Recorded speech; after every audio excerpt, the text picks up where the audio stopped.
What's up, everybody? Welcome to AEW Uncensored for the week. I just want to start off by saying check us out on Skype. Links in the description. Check us live on YouTube every week, Sundays. Use that Skype link. Get in with us. Get on the show. Have some discussion with us. Drop us an email if you want us to read it on air. Again, interaction is what we want. Like, share, subscribe to the YouTube. Catch us on all the podcast apps, iTunes, Google Podcasts, all the different, iHeart, Stitcher, all that stuff. Check out our website where we upload the episodes and YouTube links week to week. Now that we got that out of the way, just want to say, what's up, Alan? What's up, man? You jobbed out. It's the East Coast, West Coast connection. That's true. We are the East-West connection. For now. It may soon become the East-East connection for the time being, so we'll see. Yeah, we might be the East Beast soon. That's right. Alan might be coming back to the East Coast. He will be here for a little while anyway. At least 6 months. Yeah, it's a matter of when that's going to exactly happen. But yeah, then when that happens, we'll figure out getting on the same page at the same time. It'll be cool. Yeah. So, we are the East-West Connect. Bill, Alan. Yep. We are still Job Squad status. Still looking for a new trio partner. We're working our way to the mid-card. Yeah. We do want some trio partners on occasion and some 4-man tag partners, so feel free to join us on the show at any time. If you listen to this and you want on, you know how to do it, man. Click the links. Get at us.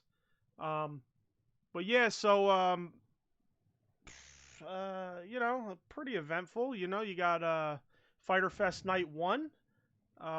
You want to bring up something that we spoke about just leading into going live here. Well, what do you want to discuss here, pal? Well, yeah, so next week's going to be interesting. As part of Fyter Fest 2, we're just going to fast forward a little bit. After the first match, there's apparently going to be a Puppy Battle Royal. Puppy Battle Royal! Which I'm guessing will be very similar to Puppy Bowl or Kitten Bowl that happens during the Super Bowl. A bunch of puppies going to be let loose in the ring. I don't know what the rules are. I just saw a little tease of it. I'm guessing that whichever puppy decides to just run out of the ring, that means they're eliminated. So whichever puppy's left in the ring last is going to be the winner. Whichever puppy has more discipline is the winner. Huh? Exactly. Also, shout out to our bro Eddie. He's in the chat. What's up, Eddie? Eddie, what's up? As always, thanks for the love. So yeah, I'm a big puppy fan. I'm actually looking forward to seeing that. It'll be cool to review it.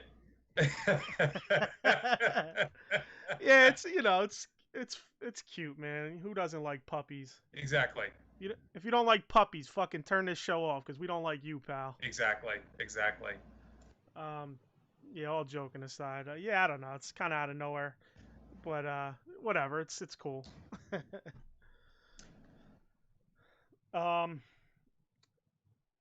You got any miscellaneous crap you want to run down? I mean, I got a couple quick things. I know we want to talk a bit about the latest images we've been seeing of the AEW toys, the action figures from Jazzwares.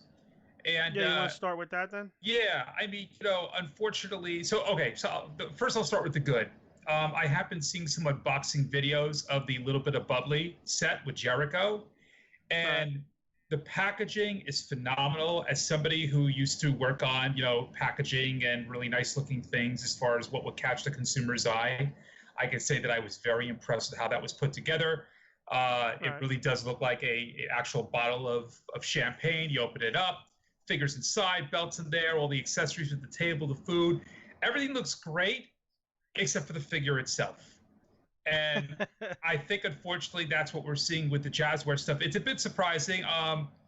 One of our buddies, actually, Bobby Ball, he's done work with Hasbro, and he actually helped work on the Jazzware stuff. And I don't necessarily think that it's that the figures look bad. I think that we have been spoiled by Mattel, because you see the Mattel WWE figures, and they are killing it across the board. Yeah. I think figures in general in most companies are killing it, and definitely in that you know, scale. Hasbro is as well. You're yeah. right. You're right. Definitely in that scale. And I'll get into my take on it, but you start with the good. I'm gonna come back with the bad. The bad, you know, the bad. I mean, the good for me, I'll say first is we have AEW figures. As a toy nerd and a toy fan, you know, excited as hell about that. Obviously, I think they'll get better as the waves go on. But the bad, the head sculpts, man. I'm not excited about the head sculpts. Again, it's like there's so many companies out there killing it. How do you not get head sculpts, correct or right? Yeah, and I think a lot of it just may have to do with whoever they're using for their scanning. They're not using the same type of high-level scanning that you have seen companies use, like Gentle Giant, whoever Hasbro has been using, Hot Toys has been using. It's not that great, and it's not just the fact that it doesn't necessarily look very much like the wrestlers. It's very bland looking. Is the best way to say it. Right, right. But it doesn't even have to be scanning per se, because there's people out there that take an image of someone and they recreate that image in 3D modeling. I see customizers doing it, getting it done by 3D modelers, and they'll reproduce it for customs and stuff. So I'm kind of like disappointed that you're in an industry and you don't have someone at that level, to really show through that kind of talent of sculpting. Yeah. And listen, I am supporting this line 100%. I will buy every single figure. I kind of hate that there's chases because I am a completist, but I'll buy every single figure and I will support it. And of course, it'll get better. So I don't want to sound like I'm totally trying to shit on it. It's more like you got to let people know, because then they can look at things and fix it or update it or change it in the future. And I'll be honest, Jeremy Padower, who is seems to be the lead on this, he really is reaching out to fans and seeing what fans want, seeing fans' opinions. So, I hope he doesn't take, if not that he's going to listen to this, but if it happens to get back to him in some way, I hope he takes this and doesn't, totally feel like, we don't support it, or we're not, we're trying to bury it. Well, I'm really not. You just got to point out both the good and the bad. The one thing I don't understand is, we've known it, but Brandy Rhodes is in the first wave. Like, not for nothing. Like, you got women wrestlers that are actual wrestlers, not people who are trying to wrestle or not, really that great at wrestling.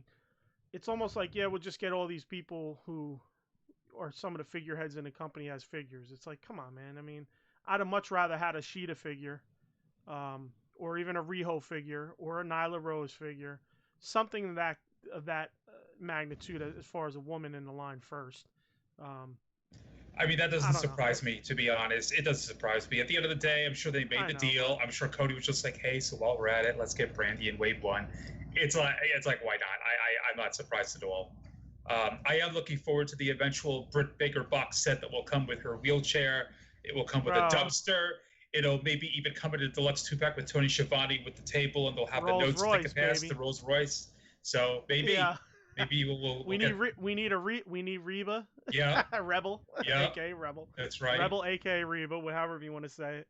But yeah, they'll get. Yeah, I don't know, man. They'll improve it for Wave 2, if anything, or Wave 3. I mean, it's fine. Yeah, for me, it's like you know me now. I've become much more of a cherry picker collector, just for various money and space reasons. I am definitely getting the Jericho Bubbly figure. I will proudly display that, when we're doing this podcast. But that's like the only one that I'm getting at the moment. I'll wait to see what their Orange Cassidy looks like.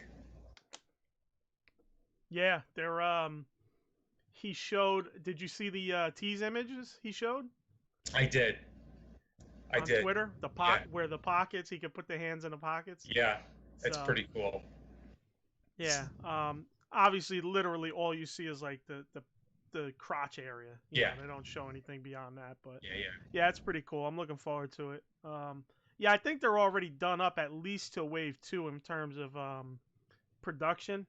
Like as far as I would assume they've cut the tools for Wave 2 at this point. So Right. I think any head sculpts or whatever that are done and if they change it going forward, they change who they're using going forward, we might not see that till Wave 3 or 4, but they might not change it. They might just stick with them. But I honestly, like, no offense to the artist, but if it's an artist doing it and it's not just scans, either update your scan shit or go for go for a new sculptor. There was something going on.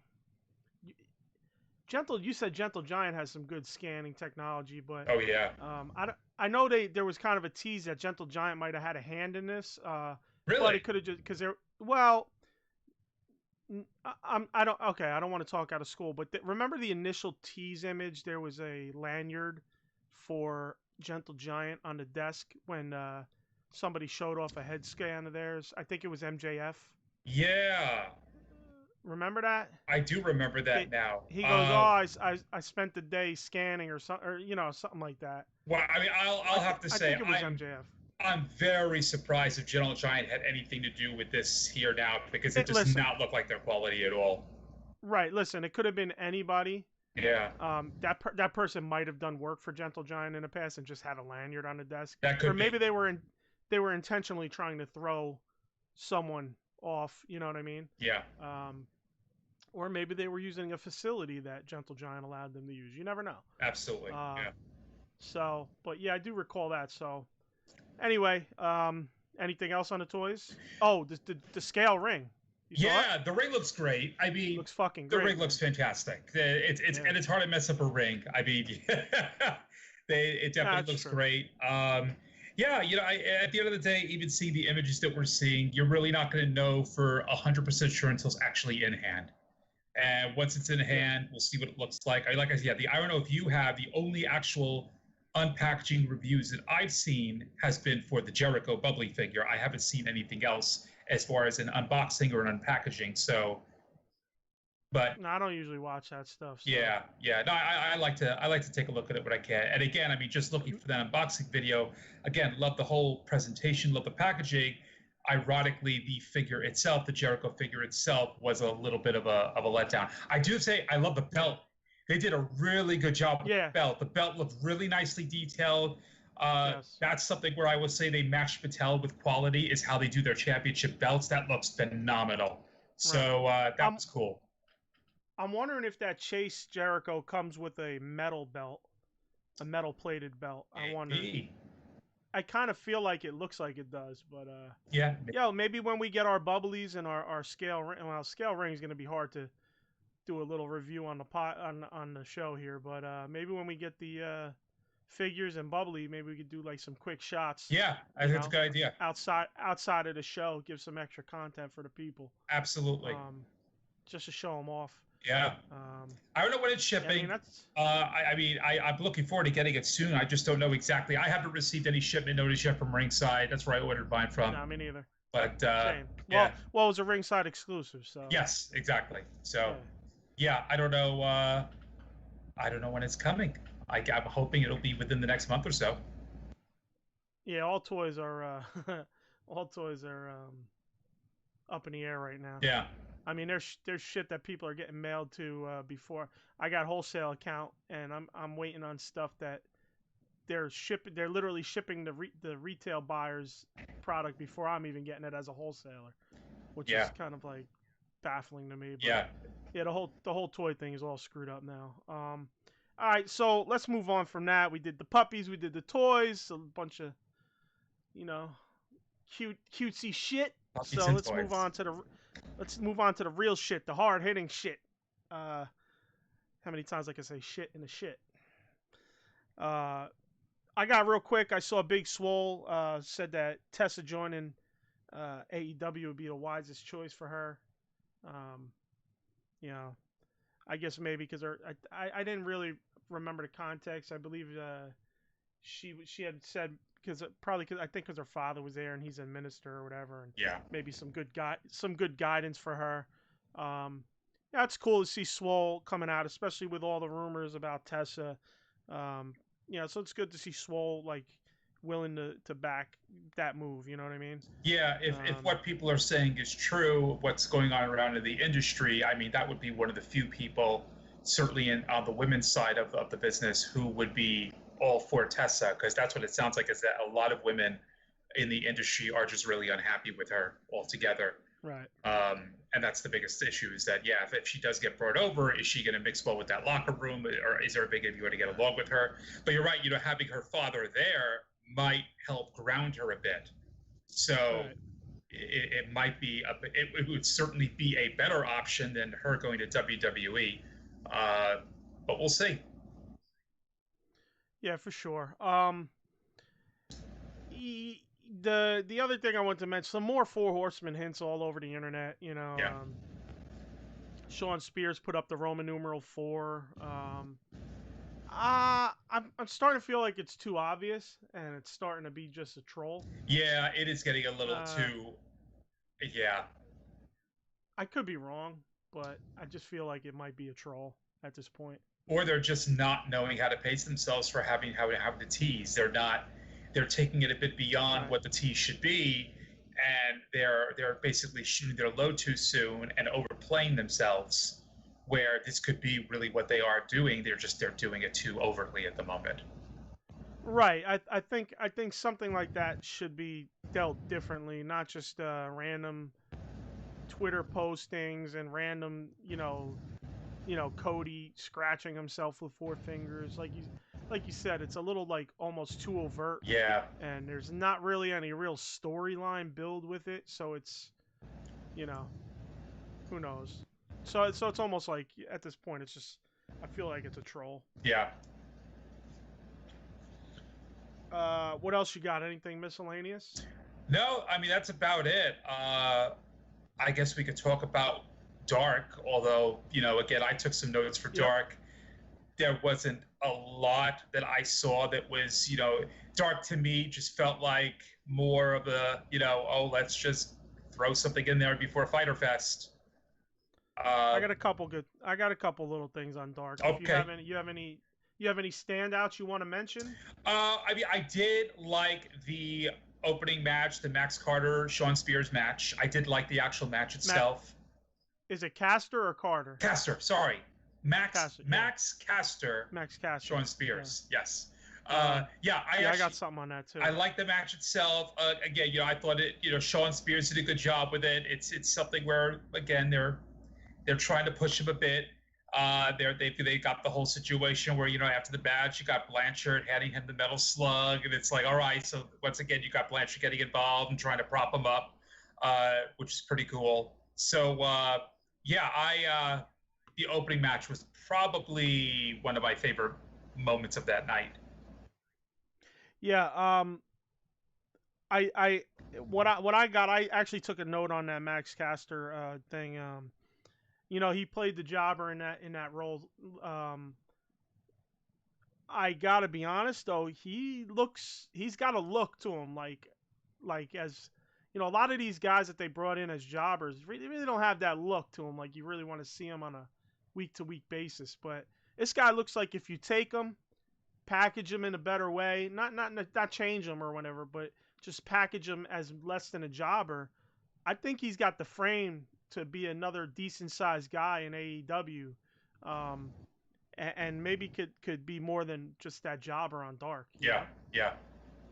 That's what I had down as notes. I had the Bucks and Avalon and Cutler at the beginning. Nice little fun little promo. Yeah. I'm really into the Avalon and Cutler thing. I'm just not. I feel at times it's got a little BTE like goofiness to it, but not in a bad way. Not even goofiness, just a little over a little exaggerated acting.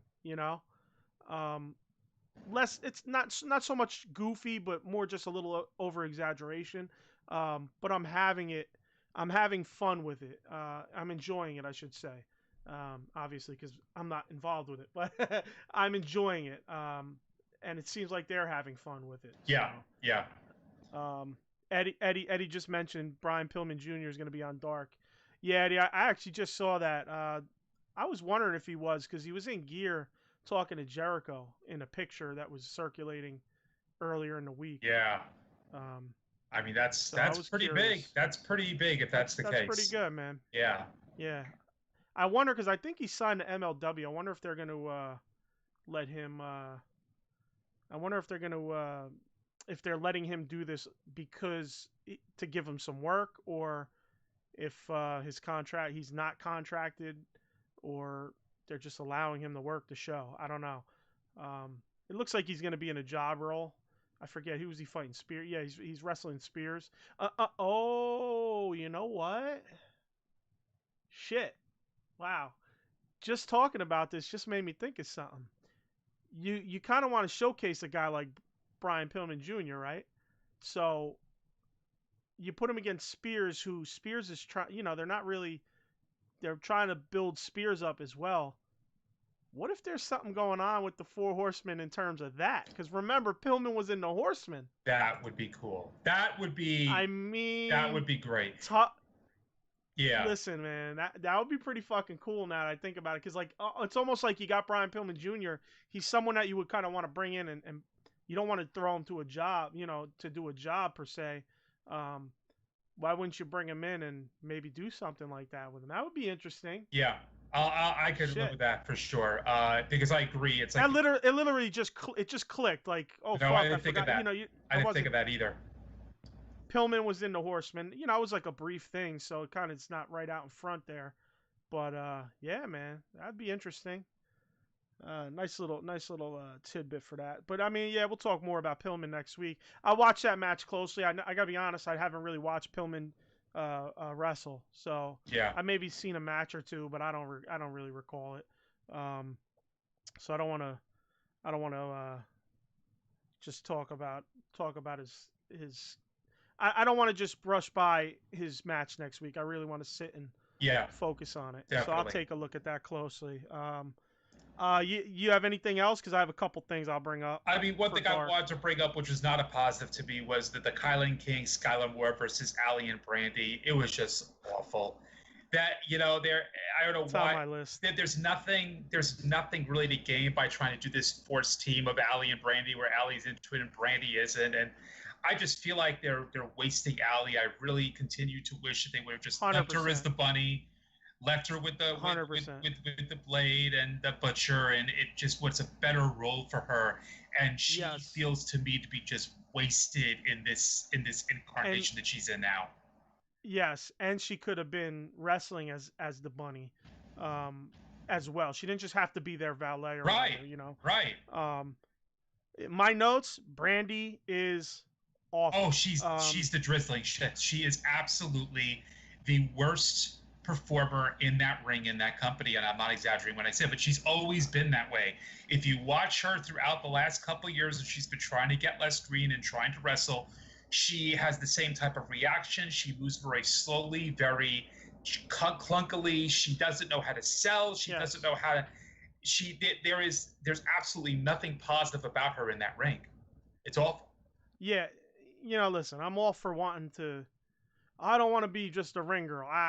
Like a ring announcer. You know, it's almost like I get you want to better your position, but maybe wrestling ain't it. You don't want to be the ring announcer. Figure something else to be. Find a way to be a producer or learn something else because honestly, wrestling is not your calling. It's not. I mean, listen, whatever. I'll leave it at that. I don't want to get too deep into it because I don't want any bad blood for anybody that might hear this because we'd love to have some of these people on. If we ever make it big. Yeah. If we ever get to the main event, And this is with all due respect to her, but at the end of the day, and this is the last thing I'll say about it, it only hurts the other ladies who are in the match who are trying to make a name for themselves. 100%. And that's the thing, you some of these other ladies are not bad at all, but if they are not getting to put together a well-paced match because of Brandy holding them back or bringing them down, then it's only going to derail them as well. That's the problem I have with it. So yes, you know, again, none of them are really any special in my opinion at the moment. There's not anybody who stands out where I feel like it's been affected, but you will get to that point where if you've got these performers trying to make a name for themselves on Dark, and Right. this is who they're going to be put into the ring with, and they're just going to bring them down. I don't know. Yeah. I don't get it. But I do have down Allie's legit. I mean, no fucking she's joke, great. man. I never seen her wrestle before, but yeah, she's fucking good, man. she's She really like, good. I feel like when she's throwing knees or she's throwing punches, I feel like she's hit, you know, like she gives you that feeling you want. She's hitting you. Yep. She's not just like and then barely touching you as she connects, you know? Yeah. So honestly, this should be fucking scrapped. Throw it the fuck away. The Brandy Alley shit needs to go. The QT shit needs to go. Yeah. Brandy needs to go back to fucking patting Dustin on the back on his way out to the ring. You know, people take that any way you want. It's that won't hurt sexist, us at all whatever. with getting guests on this show. Not at all. Listen, you want to? I know. No, but you know what the problem is? There's people that will listen to that and say, "Oh, well, you're just being sexist and Sure. you just want to hold a woman down." Like, you know, no, man. I mean, the ring work speaks for itself. There's a reason there's levels to wrestling, and there's a reason there's people who don't wrestle. You know. I said the same shit about David Flair, Mongo McMichael. These people could not fucking wrestle to save their goddamn lives. Point blank, period. Yeah. All right? I've said it in the past about multiple people. But the point is, man, she, you know, like, no offense. I don't mean it in a negative way. She needs to be the rah-rah, you know, honestly, even as a fucking valet, she's awkward. Yeah. I don't know if you watch her when she comes out. It's like, it's very weird. Like, it's just weird. All right, like, whatever. I'll leave it at that. I don't want to get any deeper on it. Yeah. So I feel that Allie needs to be the next heel to chase Sheeta for the title. Absolutely. Honestly, I love Sheeta. That's my top woman in wrestling. Eddie's gonna laugh at this. He's in the chat here. He's watching, but we always said, you know, it's all about the women wrestler. We're not big fans of it. You know, honestly, like with AEW, I've tried to become a fan of it, and while there's not there's a few good talents right now. I mean, it's still a building process, but I've seen them progress over the you know, the year. So, but Sheeta's, I'm a big fan of hers, man. Head and shoulders above. And honestly, I'm becoming a fan of Allie in the little bit I've seen of her.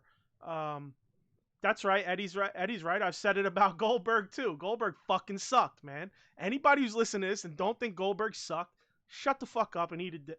Yeah, I'll take that back. Shut the fuck up because Goldberg sucked. I am not a fan. I was not a fan of Goldberg either. The guy couldn't wrestle, man. You know, like he wasn't a good wrestler. He was just a big, powerful guy, and people just bit on that shit. Well, it's that Goldberg old had three Vince moves. McMahon 80s. Yeah, Goldberg Right, had that's what I'm three saying. moves. His three moves were Spear, Jackhammer, and Mystique.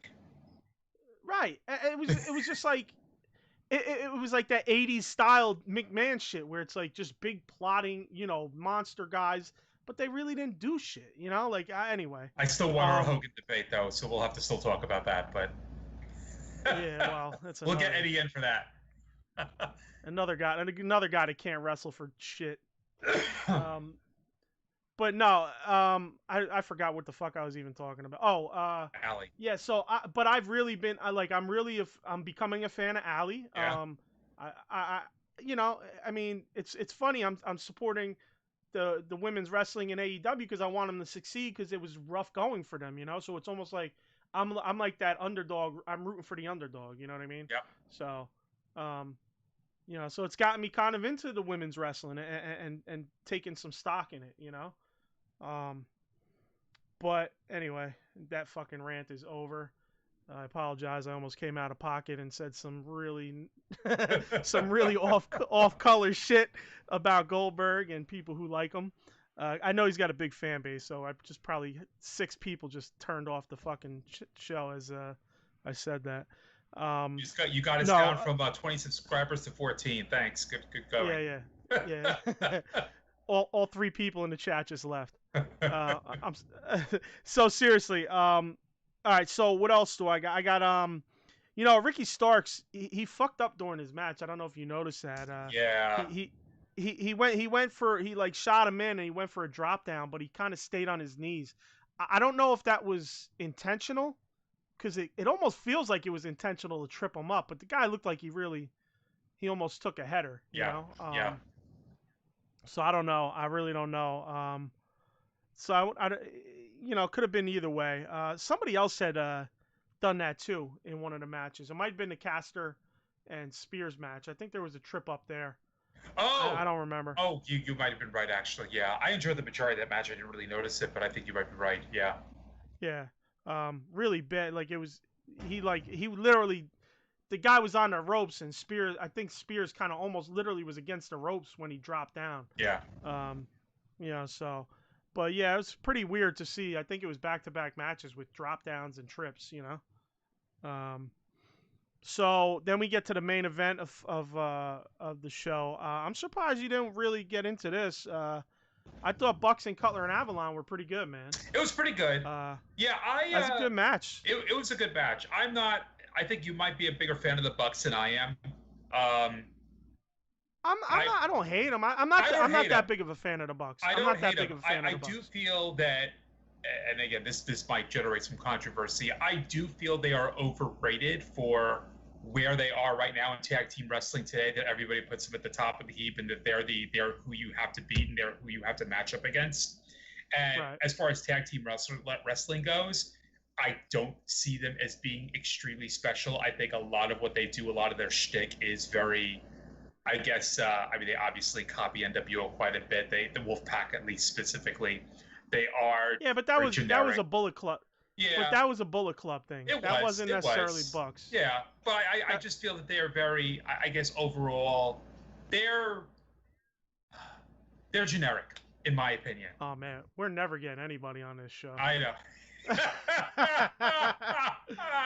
Hey, but listen, man. If you're not honest about things, yeah. Listen, if you're not honest about things, and you're just a rah guy, because bro, I'm fucking all AEW. That is it, man. Yeah, like I said, 18 years. 18 years I've been out of wrestling. AEW got me hyped to get back in. So I am all in. We're going to shit on people. We're going to love people. We might love people we shit on. We might not have no problem with people we shit on. That's going to get the censors. We're going to love people who we shit on. That's going to... Yes. Just to put it out there, we don't hate anybody really. No, not at all. There's no real hate. It's just you got to bring, I'm not trying to be Jim Cornette. We're not trying to be Jim Cornette. We're just trying to bring you our thought process. That's why we want people on the show to bring your thought process. Because if we had another person here, somebody wanted to pop in, like a guest that listens to the show, now they could debate you on your thought on the Young Bucks. Absolutely. And it'd be a lot, it'd be you get different views, and then you just I agree with you though. I'm not 100% Bucks guy. I don't AEW they weren't the reason I was more interested in AEW. You know what I mean? Right.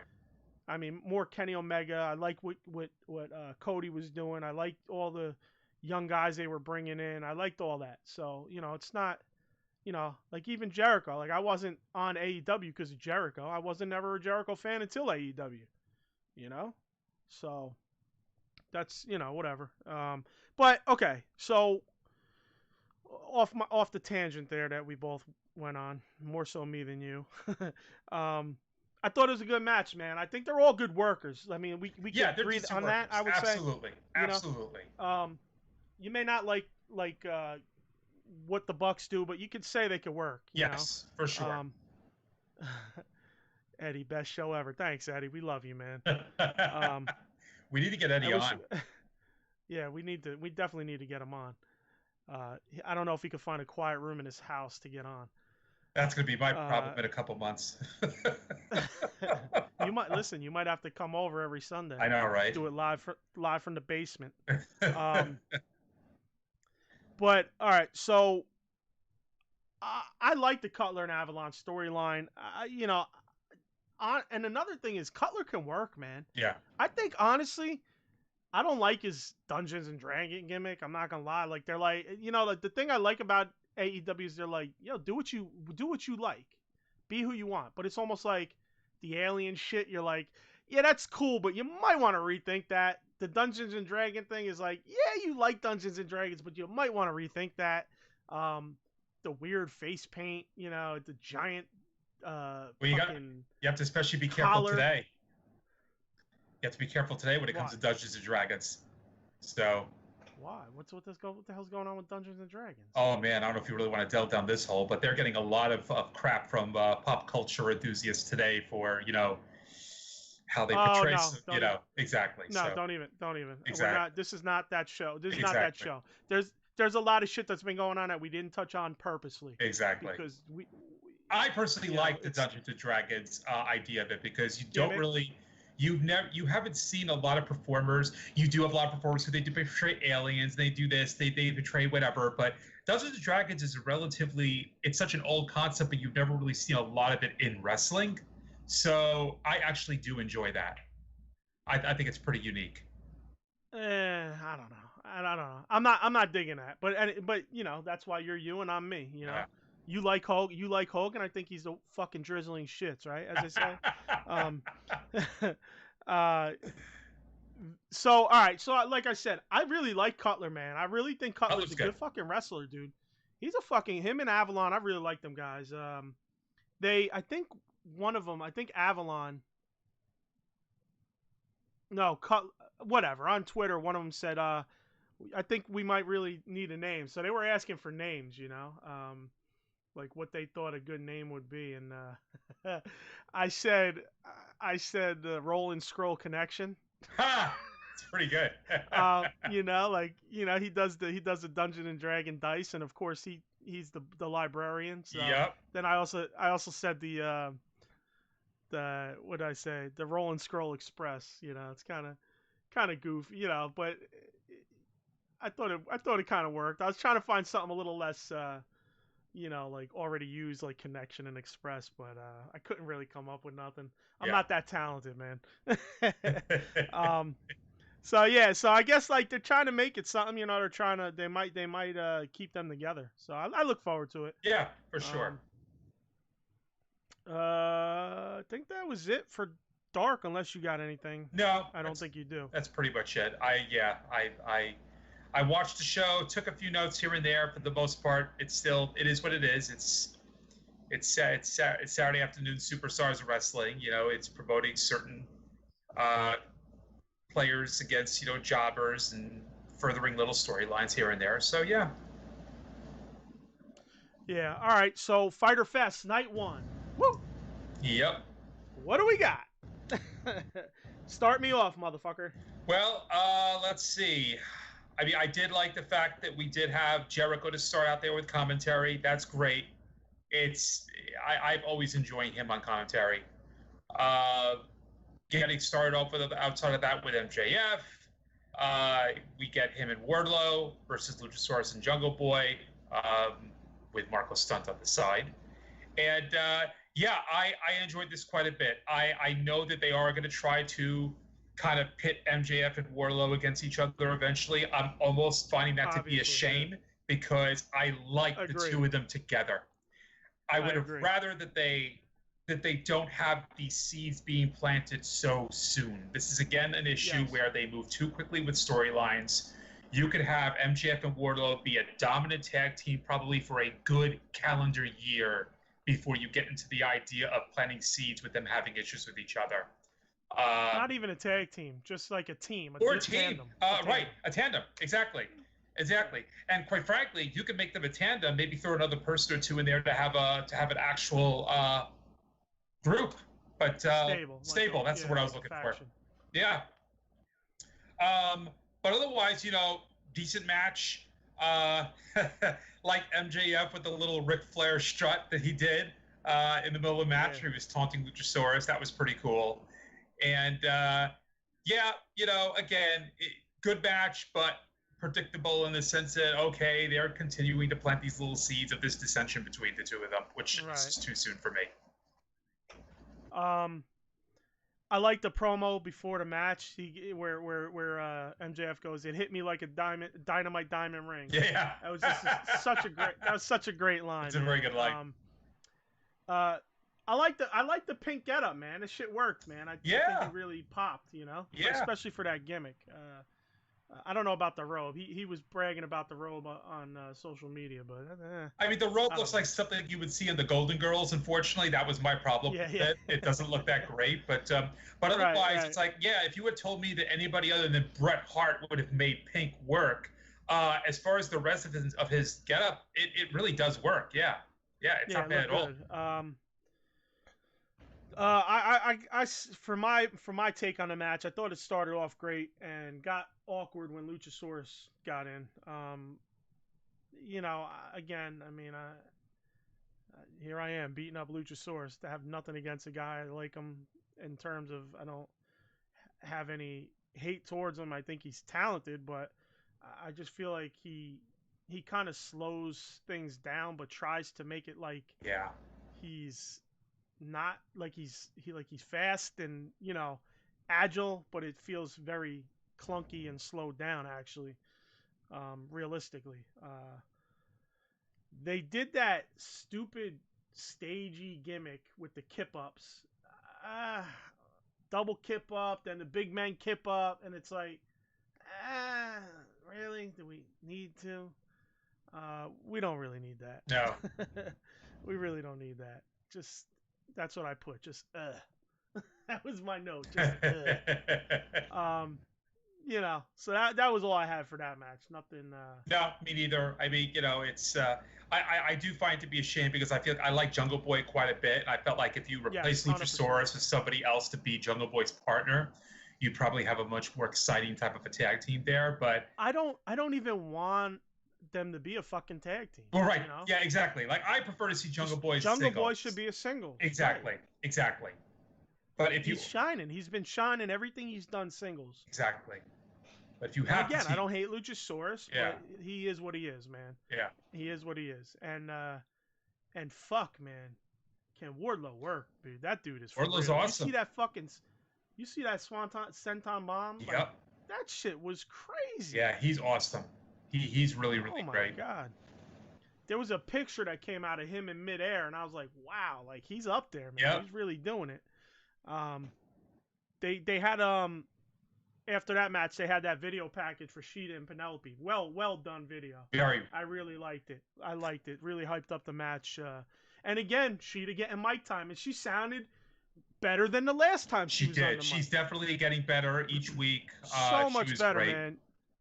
Yeah, like listen, I'm sure they maybe got a bunch of takes, but she sounded better than last time, regardless. Yep. So it's like you could almost see it. You could just see like, she's picking shit up quick. But you could tell, like, you follow her on social media. She's talented in a lot of different facets. So it was no surprise. Great match. Then we'll go to a match with them. I mean, I really liked it. I thought the match was great. Honestly, my opinion. Maybe we should save this for the end, but match of the night for me, in my opinion. Eddie's probably gonna fucking lose his shit at home because he's gonna say, "What? You thought the women's match was the match of the night?" I bet you he probably feels the same. It was up there. I felt like I honestly have a tough time deciding on match of the night for at least for night one, but I will say definitely up there. It was easily one of the most competent matches, one of the most entertaining. So yeah. Yeah, they were really laying in shots. They were making it, feel legit, and the intensity was up there. The slap spot, I didn't like that. I think it was I can't remember exactly what they were doing, but I didn't really like that slap spot in the match. I never liked the slap spots. You see so much of that today, and it's in women's wrestling in general, and I just can't stand it anymore. It's like, really? That's supposed to be now a move. It's just like, I don't like it. The one thing the one thing I didn't like also was when Penelope ran out to the table and grabbed the belt to distract Aubrey so Kip could come in. with the kendo stick. Yep. I enjoyed that part. Kip was a little overacting, like he shouldn't have overreacted that much. But the part I didn't like about it was when Penelope came in, like Sheeta was fine. Like she hadn't been attacked or anything. She had the upper hand on Kip. So when Sheeta came in, Penelope came back in, she somehow got the upper hand on Sheeta, which didn't make any sense to me. It was almost like, how'd she end up with this, upper hand when it was like, pretty much no one was injured at the time. I will say about this match, like the most impressive spot that I saw, which now that I'm thinking about it, this might elevate it to match of the night for me. That shot with Sheeta doing the drop kick off the top rope, and Penelope Ford does that whole Matrix move to avoid it. Yeah. I've never seen anything like that before. Like that was cool. They used to call it the Matrix thing because Trish Stratus used to do it all the time. She used to avoid moves by doing that same kind of a move. I've never seen it though where you're avoiding a drop kick off the top rope by doing it, and it almost looks like a botch. It almost it could have easily been a botch, but they played it perfectly. And then she gets the I'm not going to call it a stunner. I guess the neck. What would you call that she got afterwards? It was somewhat of a stunner. I guess it was a stunner. I'll call it a stunner that she did right afterwards. So really impressed by that whole spot. Yeah, it's funny because right before that spot, I'm like, it looks like she's kind of just lounging around there. Yeah. And it looks too obvious, but then in the grand scheme of it, she's baiting her in. Yep. So I buy it after the move happened. I bought it when she did the bridge back. And she was good with it. A lot of times those bridge backs are slow and awkward and almost like you're not dodging anything if it's real speed. Exactly. But it worked. It went well because Sheeta had some hang time and whoop. Okay, now I'm gone. You hit the canvas. Yep. So that was pretty cool. So what I was saying about the thing was more so like just I didn't understand how she was able to run back. Penelope was able to run back into the ring and just get that upper hand, while Sheeta was literally just watching her. So it was like, I don't know. I just felt like that was a little off. But it was fine. I didn't like that Penelope kicked out of the Falcon Arrow, what was it, 2 times? Yeah, that was a little too much. They've really done well at protecting. Well, we said this in the past, probably the last couple episodes or so, but they've done well protecting finishers and keeping them strong. And I didn't like that they let her kick out of that twice. Yeah. That was kind of, and my other note here was they need a new women's title. That shit is weak. Yeah. That thing is like fucking made for a toddler. I didn't really like it. So what do you got next? Well, next we had Cody and Arn Anderson versus Hager with Catalina. Actually, you know what? Before that match, though, we had Taz.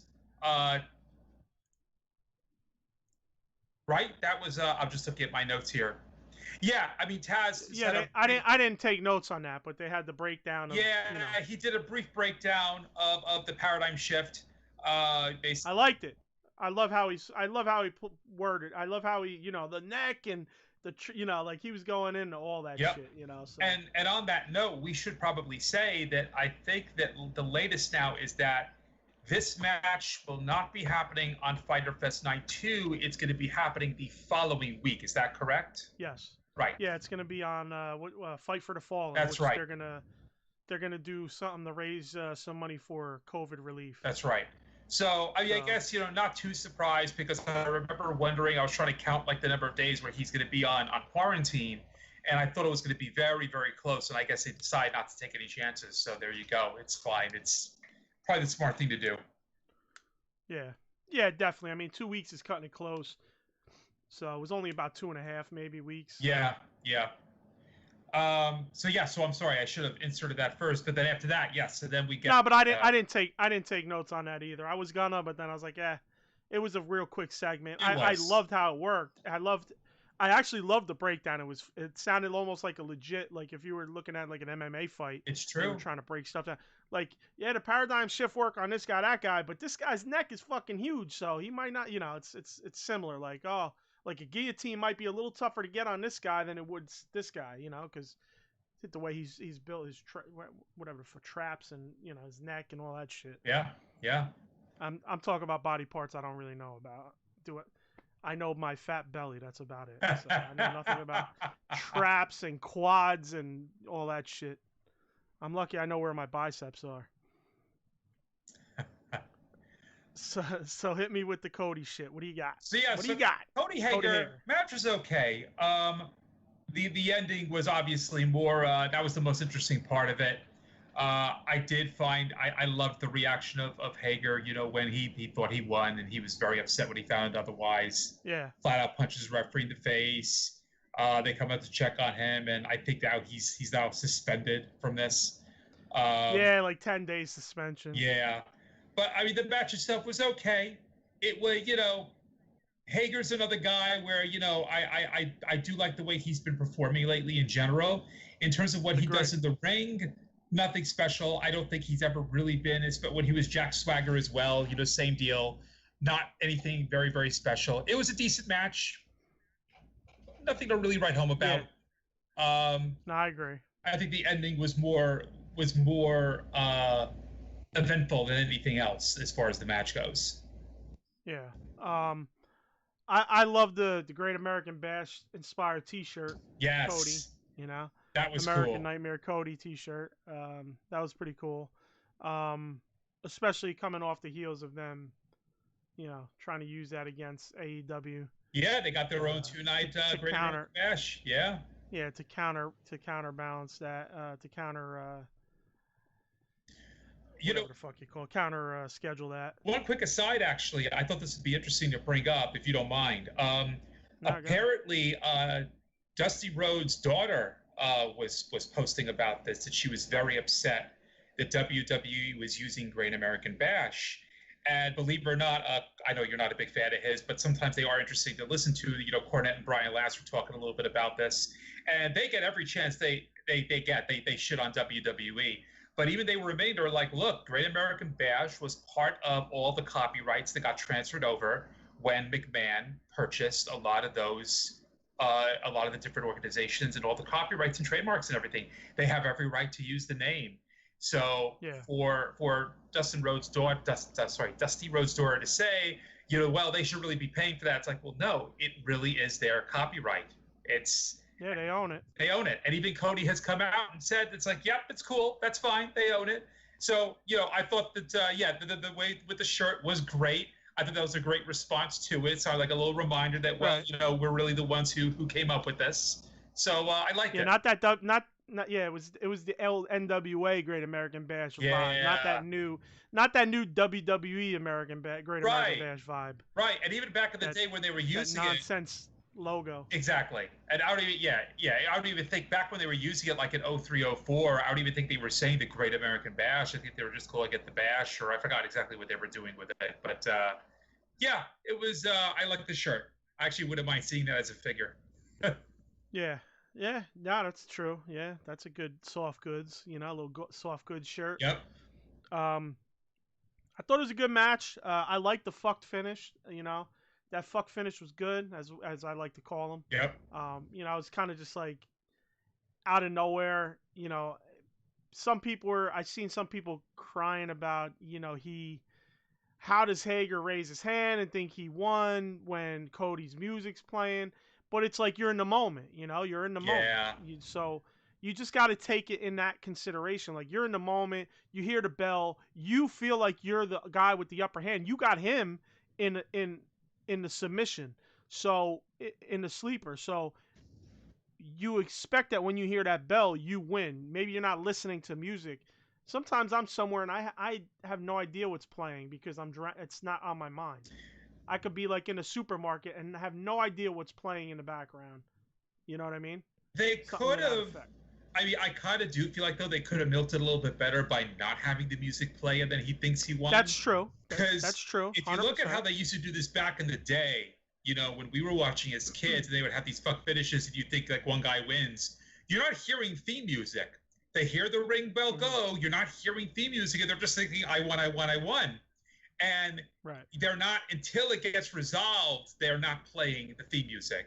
So I kind of felt like they went a little bit overboard playing the music soon. They went too right. They went too quick. Like you said, Exactly. They could have played it out. They could have played it out, not play the music. You're wondering what's happening, and he thinks he won, and he's not hearing any theme music telling him otherwise. So, for storyline purposes, I guess you're right. His adrenaline's going. He's in the moment. He's not thinking. He's not hearing the music. But if they didn't have it playing to begin with, I think that probably would resolve that a little bit better. But to your point is like you could have used that to create the confusion at the end of the match, and then a little bit longer, just a little bit longer, and created that confusion, and then get the knockout of the ref. And I feel like maybe sometimes AEW takes a little. They take a. How do I word this? They take the quick route. They move too quickly. They don't. Right. They don't take the build. At times they build, but then there's certain things that they take the route that's way too quick. Yes. And less build on a story. That little extra 2 minutes makes the story that much bigger. Right. You know what I mean? I think that for the amount of time that AEW has been around right now, that I can easily say that one of the biggest criticisms I can come up with is they have a pacing issue. They have a pacing issue with stories. They have a pacing issue with the actual performances. They have a pacing issues with a lot of just different beat for beat bits. And yes, they need to slow down. They need to give themselves more time to not feel like they're under the gun with a time clock of any sort. And this is just another example of that. Right. I feel early on they had a pacing issue with the matches. I think now they have a good story pacing issue at times, but they have moments, I feel, like this, where there's what you brought up about when this would happen in the past, that you can, even it's just a minute or two extra, maybe even just 30 seconds to a minute of extra content to show to really kind of like make it more confusing to the people in the ring with the ref involvement and all that. Yep. And the announcers like, we gotta, we gotta figure out who won this, whatever. Then have the ref talk or whatever, and then boom, Hager knocks out the ref, and now you've made the story mean more than Cody's music playing, Hager raising his hands in victory. Nope, ref just goes over to Cody, raises his hand. You're the winner. Yeah. Now it's like, it was cool, and then Hager knocks out the ref, and it was cool. It was good. I enjoyed Hager knocking out the ref. I love that old school. That's like some great fucking old school heel shit. Bang, just not refs out. You're suspended 10 days, whatever. But like you fucking hit the nail on the head with your commentary about that segment. 100%. Eddie in the chat was saying back in the day, Howard Finkel would have told us who won. That is true. After all the confusion happens, then the microphone drops down, and then Finkel would say what happened, and then the other guy would lose his mind. Yeah. Right. That's true, right there. Like exactly. What the hell happened to my notes here? Okay. Then they did a Darby vignette. I don't know why I didn't write down the Taz shit, but I wrote down the Darby vignette because the Taz shit was a little more talkable than the Darby thing. It was cool. I mean, Darby doing some stunt shit, whatever. Yep. Moving on, unless you got something on that. It's a running gag. He's still not medically cleared. He's like, you think I'm just gonna sit my ass off at home? Well, here's what I'm gonna do. I'm gonna do skateboard stunts, and it's just like, it's just him. It's keeping him in the spotlight. Per se. Just keeping him on TV. So we got Santana Ortiz versus Private Party. I love Santana and Ortiz. They're great. I can't even talk. They work great, man. And before that even happens, I like, Orange Cassidy came out with a chair. So he was going to sit and do commentary with Jericho. I thought that was great. I like the idea that kind of bridges the two nights, that they are going to have an interaction before the actual match happens on night 2. So I thought this is great that they actually went ahead and did that. Yeah. Just to piss off Jericho. Just to piss off Jericho is great. Yeah. I didn't... Listen. All right. I've been saying this about Private Party from the beginning. I'm not that big of a fan of theirs. I think they got a lot of potential. More so Mark Quinn than Cassidy. in my opinion. The thing I don't like about Private Party is it's just high spots. Yeah. I don't know if you could really tell me a move that they did that wasn't just a fucking high spot. Do you remember a single move that was not a high spot? I think you're right. I think for this specific match, I think you're absolutely right. As Cornette would call it was all a bunch of flippity shit. It's really all they were doing. I love high spots, bro. I do too, but they have to beat magic. Listen, WCW, mid to late 90s, big Lucha fan, the Cruiserweight division. I love that shit. But they really fucking worked their ass off. You know, like they were very high spotty, but they also could work a match other than just the high spots. Right. These dudes are flip, flop, flip, and flop. Yep. That's all they fucking do. That's all they do. Like, come on, man. So I had no real... This match kind of, you know... I had no real interest in it except hoping Santana or Ortiz won. And what the fuck does AEW do? What do? They put over Private fucking Party. Yep. If you remember, I predicted they were going to win. You did. I did predict they were going to win.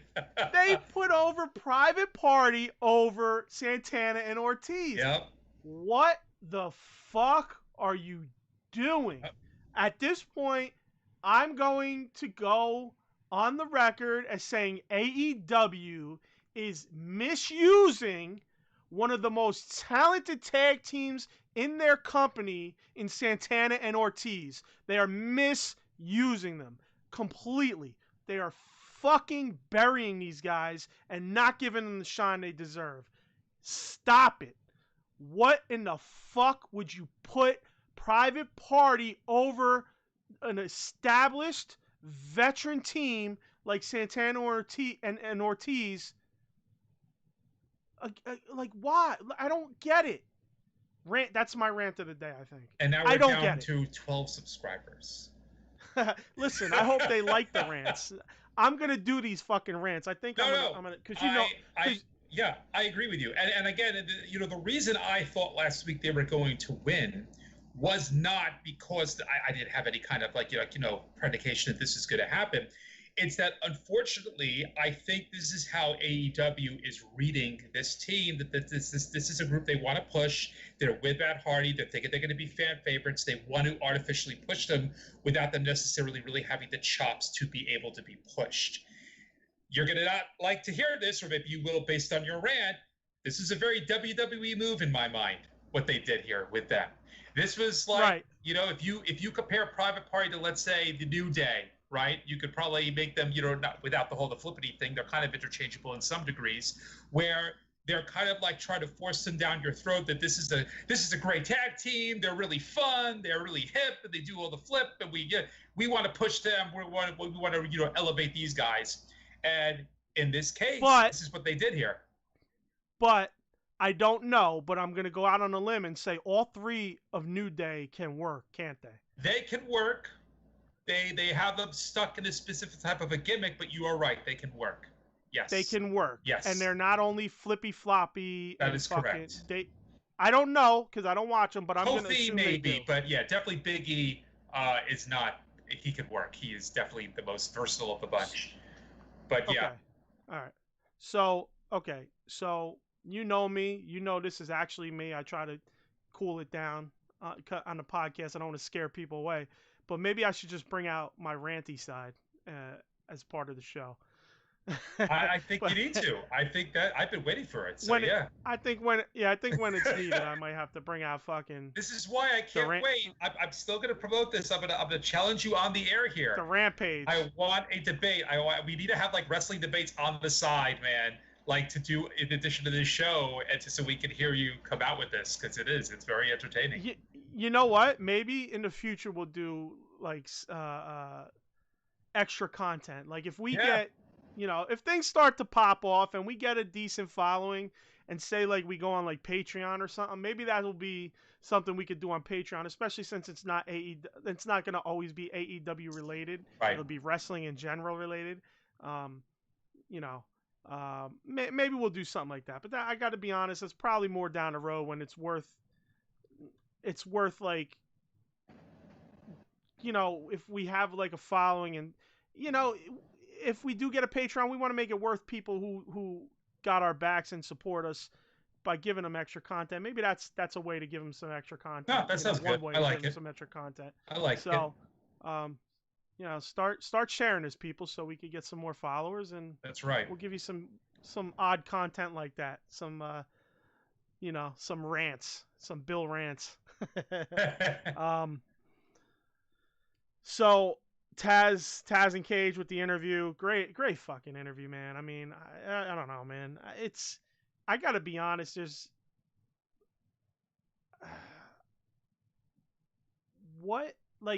who can you say has been? There's a lot of good interview. There's a lot of good promo guys, man. Yeah. Just throwing Taz in there. You got Moxley, who's always got something good to say. Yep. He's never doing a bad promo. You got Taz, who's never doing a bad promo. One little slip up, I think, on his first promo or second promo. But even that, it's like it happens because you're off the, you're just going off the cuff, So you don't have time to, it's not like a redo, But, I mean, just kills it. Just kills it. I like the shot at WWE, we don't, I don't remember his exact quote, but we don't run a something. Oh, he apparently got a lot of crap for that about saying about how they do the testing and such. Yeah, he was. What was he saying? I forget the exact quote. Like we don't run like some kind of a slip-slop shop here, in terms of how we do testing and such. Yes.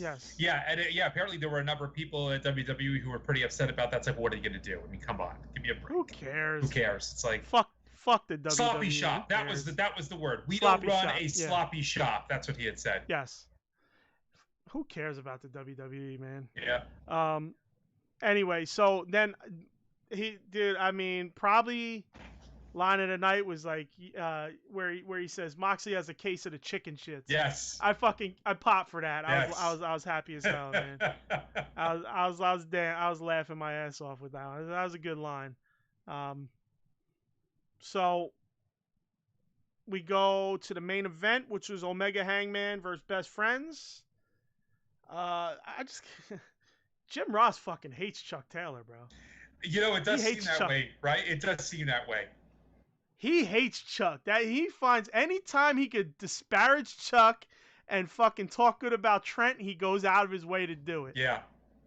It's kind of like, it's funny to me, but it's like, but hey, if Jim Ross could do it, motherfucker, we can do it too, okay? Yeah. Everybody still loves Jim Ross in AEW.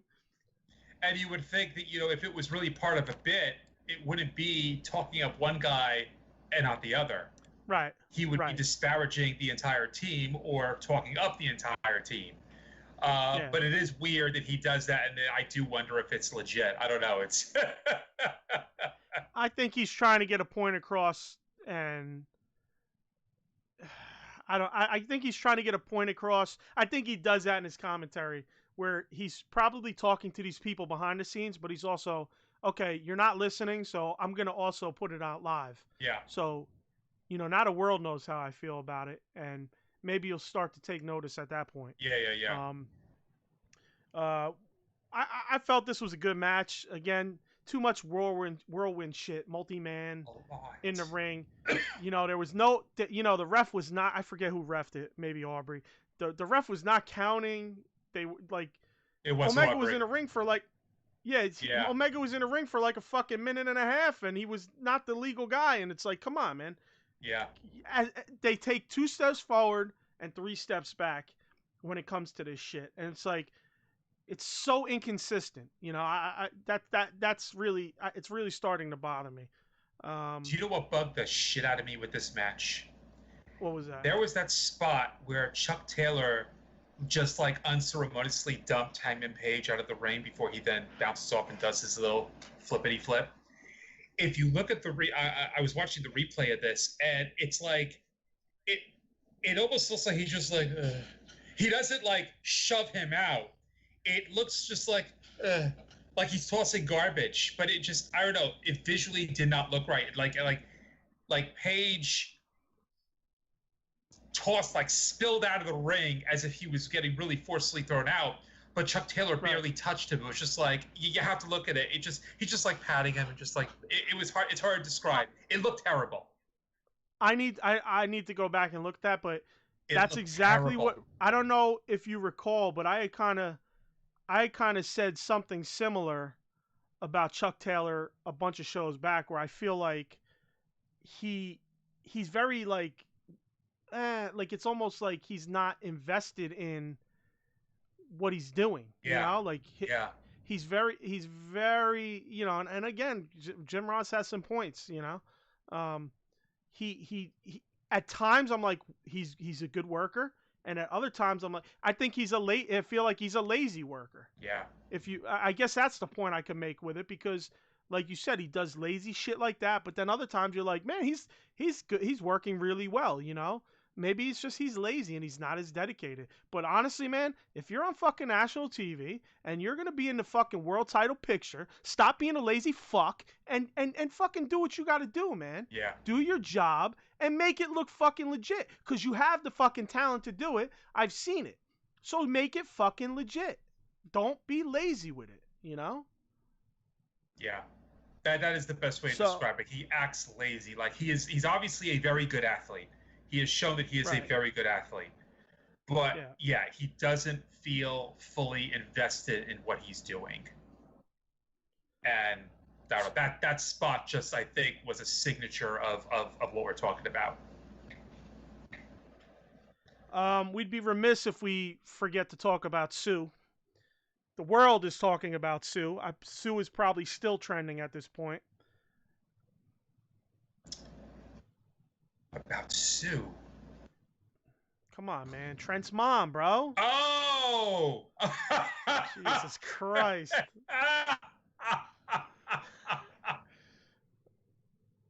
You know, it's all right. I mean, people kind of burying the fucking coming up in a minivan with his mom, and it's all right, man. I didn't hate it. You know, giving mom a kiss, but I mean, I guess you could almost say, well, they're not really a super serious tag team.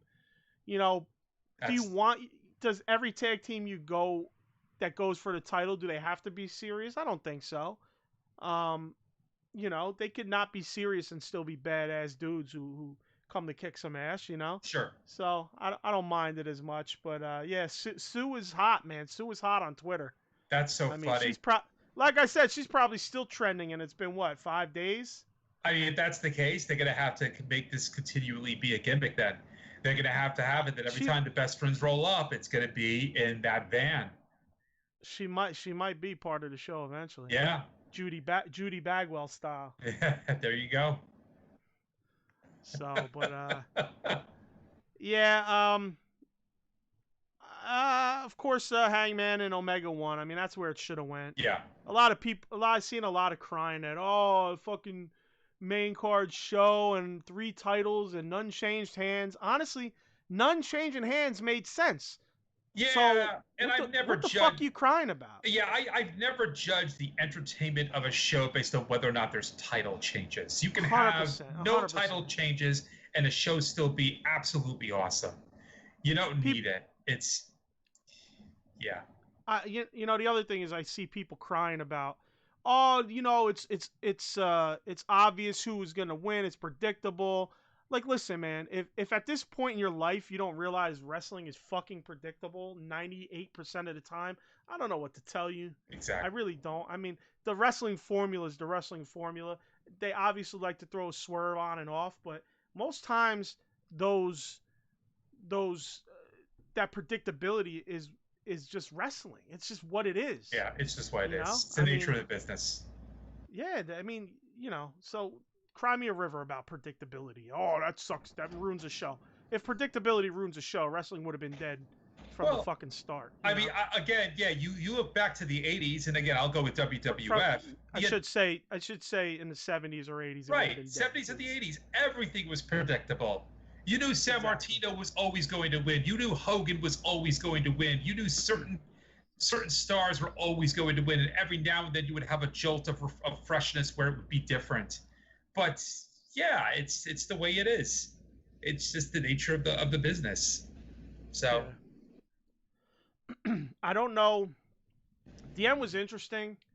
I didn't. How do I put this? I felt like when the Bucks came out, it was a little weird. I get it; they're trying to separate, but it just didn't hit for me. But I get it. I'm not mad at it. It just didn't. Like the whole thing was kind of like awkward feeling for me. Yeah. I do like that they came in, offered Hangman a beer and Omega a beer. They toast. Kenny spills the beer out. Obviously, he don't drink. You know. They kind of get all fucking bent out of shape about it, ready to fucking throw down. Yeah. And the Bucks come out. They separate. And I get that. I just felt like it was maybe a little. I don't know. I didn't feel the vibe when that part happened. I felt it was a little less intense than it maybe should have been. Yeah. What they were trying to go for. So with that, if you noticed, I mean, Hangman really was like siding with FTR, and he's like, you could see a mouth. You don't have to be a dick about it, you know. Like you could see that's what he said. So that was pretty cool, man. Like I mean, they're really they're back to the Kenny and Hangman show where week to week now we're gonna wonder what's gonna happen, where is it gonna go. Hey man, All In might be title match with FTR, and titles change hands. I feel like that's kind of where they're going with this right now. Yeah, that's how I'm seeing it playing out as well. You got a bunch of weeks to build it up now. You do. You know, I mean, totally. What is that? September, I believe. September. Yes. So got about 2 months all to build July. That. Yep. All August. There you go. Insert the Bucks in there. You know, right now they're playing nice with the Bucks. Maybe as the weeks go on, the Bucks start getting a little more involved, and that gets a little heated. Then they take the straps off Omega and FTR, you know, versus the Bucks. You know, and the Bucks are running for the strap against FTR, which I actually think the Bucks should be running after chasing the titles off FTR. Personally, I think that would be a better than reverse. I agree. I think that will be a better story. It would probably be less predictable. Right. It's your company, and we're the champs, and you got to chase us for your belt. Exactly. I like that too. I think it is a much better story. Yeah. So yeah, that's to be determined. See where it's going. What would you rate the show overall? Overall, I guess I'd give it I guess a 6 or a 7. It was an okay show. I think that the more I am thinking about it now, I was thinking about it further as we were going through our notes, and I'm going to say also that I think the Shida Penelope Ford was probably the match of the night. Yeah, I'm gonna go with that. I'm gonna go with a 7. I'm gonna go with a 7 on the show. All right. Yeah, it didn't necessarily have a full-on pay-per-view style feel to me. I know it wasn't a pay-per-view feel, but it kind of they did try to pass a little to try to be a pay-per-view feel. Anytime you're going to have an event like you're going to call something an event, and let alone make it go over 2 nights, that makes me think that you are trying to establish a bit of a pay-per-view feel. I do feel that night 2 is going to have more of a pay-per-view star quality feel to it. Can I ask you this? I don't remember this, but did they originally say there was a stipulation that the winner of Private Party and Santana and Ortiz were going to fight Omega and the Bucks for the titles? I did not remember that, honestly. I didn't. I don't remember them building that at all or Me saying that neither. at all. And Me neither. out of nowhere, it's just like, boom, that's what's going on. I was also wondering whether or not I had missed that somewhere. And again, if we have anybody in the chat, Eddie might be able to tell us, but I don't remember them making that stipulation before they said it for the first time here. Right. I could understand it though. I'm just curious because Yeah. I understand it to the point where your world champion was supposed to wrestle, so now you have time to fill. So I get it. But I was just curious if they had built that prior to all this, because I feel like there's a couple matches that were maybe not, because I don't know. What? I think you just hit the nail on the head. I think that they did not say it beforehand, but now knowing that they no longer have the Moxley Cage match, they had to fill it with something. They had to do something, yeah. So there you go. I think that's what it is. Yeah, because neither you or I remember them having this mentioned as a stipulation before. Then this was probably a last-minute thing to fill that time. Right. But that's the other thing, Lance and Janela. I know they've been doing something over the last few weeks, but was that even supposed to be originally be on the card? I don't recall that. Oh man, mentioned. I don't remember, because I know we did. I just don't remember it being mentioned as something that was going to be on the actual show. Yeah. Until obviously this last week or so. Yeah, I'd have to look at when we were last going over the card. But no, I don't know. I don't know if I remember that either. Well, we didn't go over night 2, so it's on night 2. So. Right. All right, so let's go over night 2, and we'll finish off with that. And let's start. I mean, I guess I'll start at the bottom of the list I have here. Omega and Hangman versus Private Party. Yeah, I think you got to go with Omega and Hangman at that point. Even putting Private Party over the way they did tonight, I don't see how you break that up just yet. I think it's Omega Hangman. Yeah, no way. Yeah, I agree. I think they use this maybe as another catalyst to dissension between them. Yep.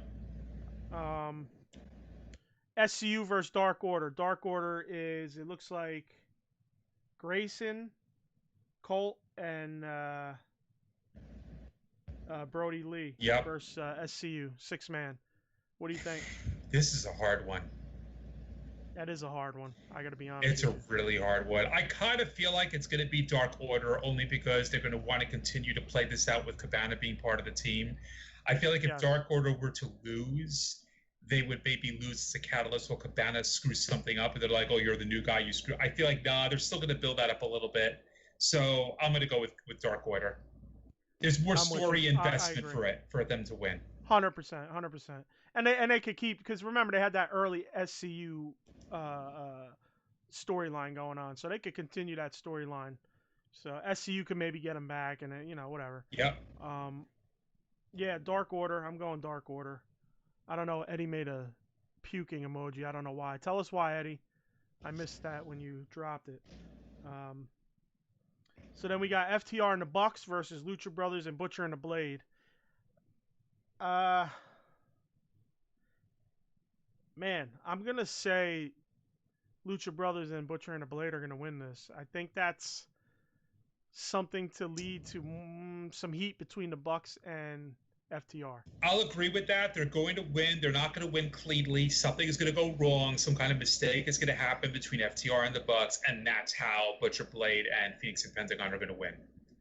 So yes. There you go. Yep, I think you're right. It's not going to be a clean win whatsoever. There's going to be something that happens that causes the further tension.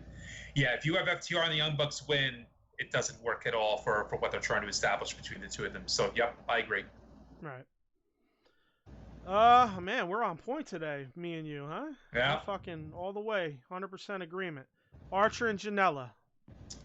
This is a hard one. Really? I'm going to go with Archer.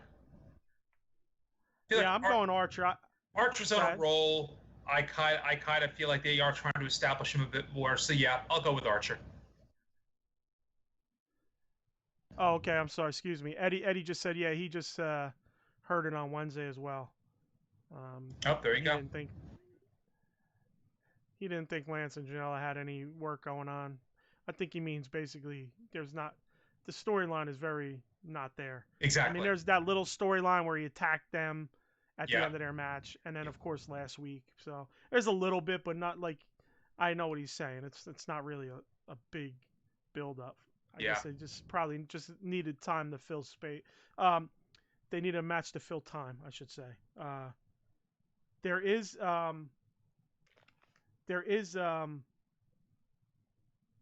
the thing for me is where Janela. They're probably going to give Janela a good match against Archer, where it's not just a squash but they're going to have Janela get beat around because Janela likes to be, that guy that gets tossed around. He does. He likes a tough match. You know what I mean? Yeah. All right, so we're 4 for 4.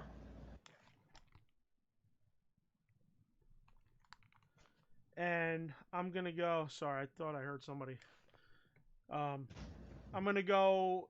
Let's see, to Jericho. Oh, so I guess this is the last. Yep, this is the last match. Well, actually, Cassidy versus Jericho. Before you get to that, I don't know what they're doing with this, but I do see a note here that they simply said Nyla Rose is going to be in action. So that's right. I guess they're just throwing in a Nyla Rose versus Jobber match. They're not saying who she's facing, which is weird. So it might just be a Jobber match to showcase her, I guess. I read something where there's like a two jobbers. Oh, is that what's happening? Yeah. Oh, okay. Real quick, coming back off topic. Eddie goes match of the night, week 1. That's why I put the barf emoji. Oh. Well, then, damn, Eddie. Then Eddie, what did you think was Eddie's not on board, man. Yeah. What was match of the night then? Yeah. What was your match of the night? We'll come back to your comment. Yeah. We're almost done here. Yeah. I do want to come back to your comment. Yeah, I read that she's gonna have a 2-person squash. Okay. All right. She was wrestling two people. Well, I mean, we're saying it's a squash. I mean, we could assume. It's also a note that there's the results are out there. I didn't look at them. Me neither. Me neither. Yeah, the results are out there. So whoever's listening, and you're going, well, the results are out there, but I don't know. I didn't look at them. I didn't want to look at them. Me neither. Especially we're doing a show. It's no sense in looking at it. I don't like getting spoiled with it anyway. So it's I agree. So you're right. I forgot about that. Kind of thought I brought something else to my mind. I can't remember what it was going to be. Yeah, whatever. Anyway, we'll go Chris Jericho, Orange Cassidy. So I have a question before I make my prediction on this one. Go ahead. What have they just turned off the faucet on Tyson and Jericho?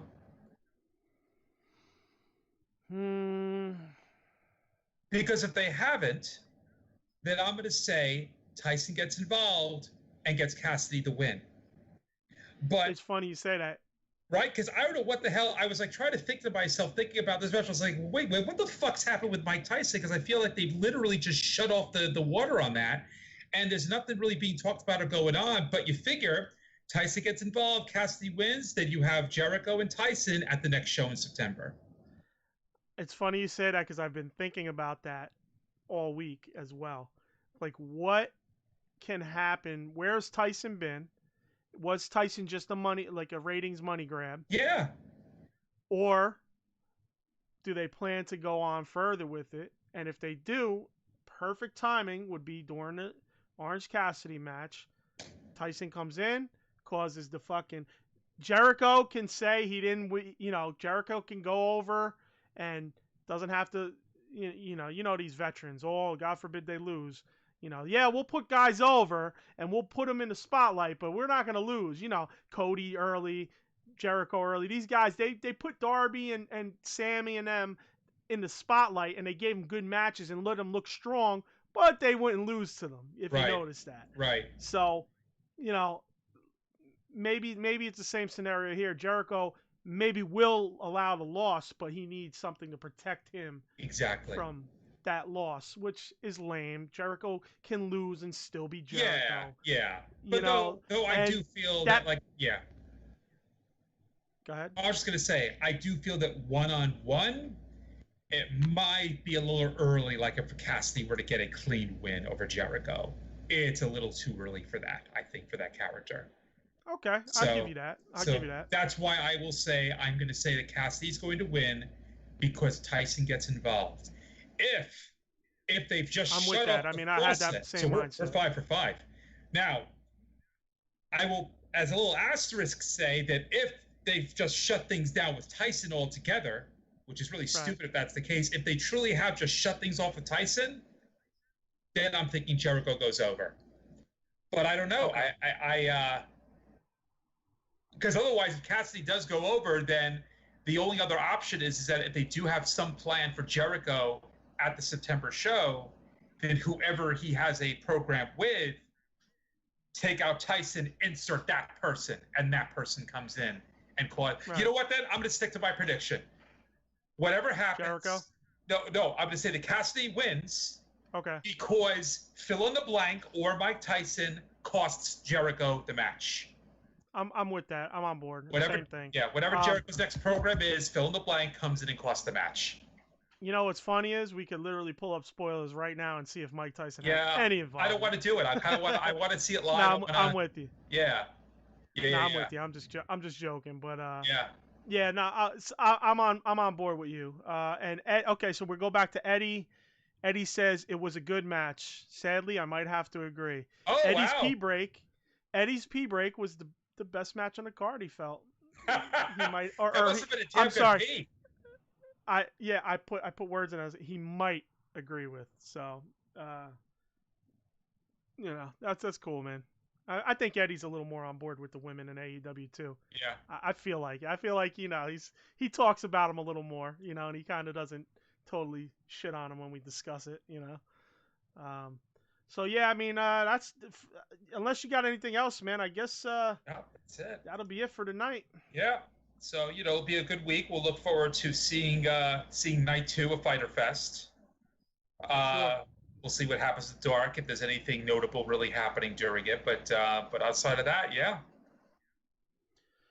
All right. Well, till next week. Yep. We just want to say thank you, and I'm sorry I jumped the gun here, but like, share, subscribe. Check us on Skype. Email us anything you want us to talk on the show. Check our Facebook. Check our Twitter. Get with us. Get on our website. All that good stuff. Share the shit out of the show. Rate. All that stuff. Let everybody know. Let your friends know.